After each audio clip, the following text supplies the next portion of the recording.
In this video, we are going to make an admin template page. What we're going to do is make a simple stripped-down page that will act as a base, allowing us to create the actual admin scripts. Okay. The reason we're doing this is there are several look and feel elements that we want to get established that will help with the admin pages, but are outside the scope of the actual PHP used within them. Okay. Now, this is the focus of this VTM is, of course, on PHP and MySQL. Therefore, we will be going more quickly over the web design aspects. Okay. For more information on such web design aspects, see our Web Design 1. Okay. So, let's get started. The first thing that we're going to do is take a look at the web folder for the Stones River logging site. I'm going to grab any of the existing pages. In our case, we'll grab News and drop it in. Okay. Now, let's see. For starters, let's clear out the center section and get that cleared so that we can use it to add our own. The center section meaning? Meaning everything in this white area. Okay, between the news and that brown color. Everything between the news and the bottom of the page. Oh, that bottom page. Okay, I gotcha. I'll jump into source, and you can see we have all the links for the navigation across the top of the page. Then we have the table and row that start the actual content section. I'm going to jump in to the start of this inner table. So we have a cell with a background of white, a table that gives us a nice border, which I want to keep, and then the start of this table. This is where we'll start deleting. An easy way of deleting all of this content without having to find the matching end table tag, so we'll just leave the cursor there, go back to layout where the cursor should be in front of that table, and press delete. Ah, I see. So if we jump back over, we have cleanly cut out that section of the page. Okay, cool. Now I'm going to do a save as on this page, and we'll save it as admin template.html. Okay. We'll leave it HTML for now because, once again, this is just a starting point. We will later take this template and build our PHP admin scripts out of it. Okay. So, with this saved, there's one other small aesthetic thing I want to do, and that is to add or change this logo so that it actually says administration. Oh, so whenever you do go in here and start working with it, you'll know that you're on the right page. Right, just so we indicate that you are in the admin section, so that it doesn't get confusing with everything else looking similar to the rest of the site. Okay. I've taken the header_background.jpg image and modified it so that it says administration. I see. I'm going to take this and move it into the images folder. Then, back in the page, I'll simply select it, and then go over to, I'll select the cell, go to our background. You can see we have header background, and I'll just change that to say header background admin. And there we go. And look at that. Alright, next thing that I want to do is edit the products and news links on the administration page. I'm going to have these links go to the admin pages as opposed to the actual display pages. I see. So I'll grab products, and you can see over in the links section, it's at products.html. I'm going to change this to admin_products.php. This is the name of the PHP script that will be our admin script.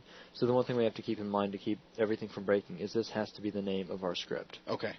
I've already planned out that this is what I want it to be, so we'll go ahead and enter it now. And that should be noted too, is that you should probably sit down and plan this out before just jumping in there and just start typing around. Come up with a naming structure where, in our case, we're going to use admin_ for admin pages. That'll avoid problems where if you have various pages that start with admin and others that end with admin, it can get very hard to, or very confusing to look at from a file view. So let's click on news and change that to reflect the same. admin_news.php. So any page that we start from here will have these links already set up. Okay. Now there's one last thing I want to do, and that is I want to create a style that looks good on a white background. Generally in the Stones River logging site, a lot of the styles were meant to be displayed on a dark background. I see. And if we leave this one default, any text type here is actually in white, and that we can't see that, so we need to go ahead and correct that. Okay. In this case, what I'm going to do is create a style to be used with our forms when we get into the actual creation of the input screens. Okay. To do that, I'm going to go down to the CSS section and double-click on New Generic just to get access to the CSS editor. From here, I'm going to click on Create a New CSS Style. I'm going to grab a new class style.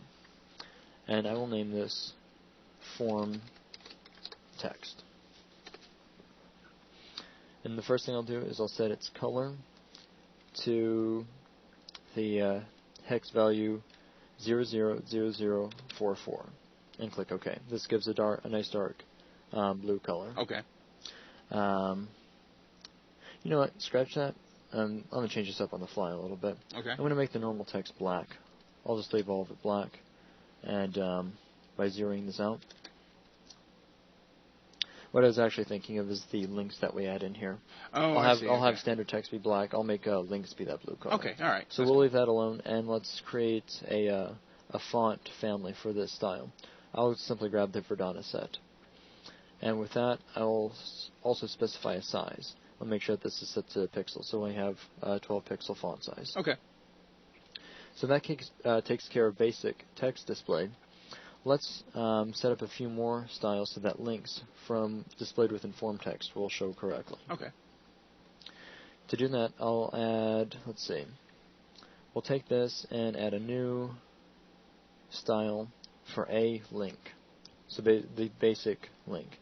Now I'm going to change this so that the selector is .form text, so that it belongs to the form text class, as opposed to affecting links in general. Okay. And here is where I want to specify this as the dark blue color. Okay. So that should be all we need there. Now to speed up the process for setting the rest of the different link types, I'm going to jump over to source and simply copy and paste this a few times. I'll paste it in 3 additional times so that I can specify our A visited, our A hover, and our A active colors. So if I jump back over now, we have each of these set up. And that should be all we need for this style. Okay. So we'll close this out.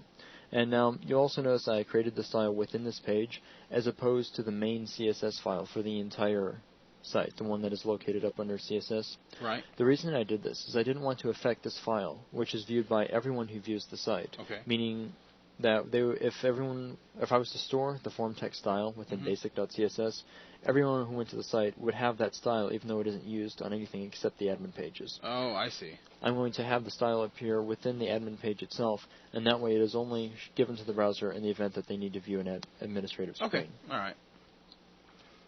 So let's do one quick verification to make sure that our style is in place. Before I do that, let me save this out. So we check the source here's. Alright, I'm just checking, make sure these cell tags are still lined up. So can we type stuff and have it display? Let's type out cat, and let me jump over back to the source. Now I want to specify the style, but I'm going to do it from within the source code because I want to specify from the cell. I don't want this to be used as an inline where a span is created around this. Oh, okay. This is important for later when I want this to be applied to everything within this cell. So I'll say class is equal to form text, and now you can see there you go. Look at that. we can read that. Also, if we were to create a link out of this, the link picks up the blue color. I see. Now I'm going to erase this back out and line up the source again. I want to leave this open so that it is easy to go in and find this location and add the rest of our code. Okay. So with that, that's all we need to look at in this lesson. Once again, just a quick template setup so that we have a page in place that has a blank section to allow us to create admin screens, has some of the links updated, and has a CSS style which will allow us to display our administrative information. I gotcha. So, let's make sure we save the admin template HTML file, and that will wrap up this lesson. All right.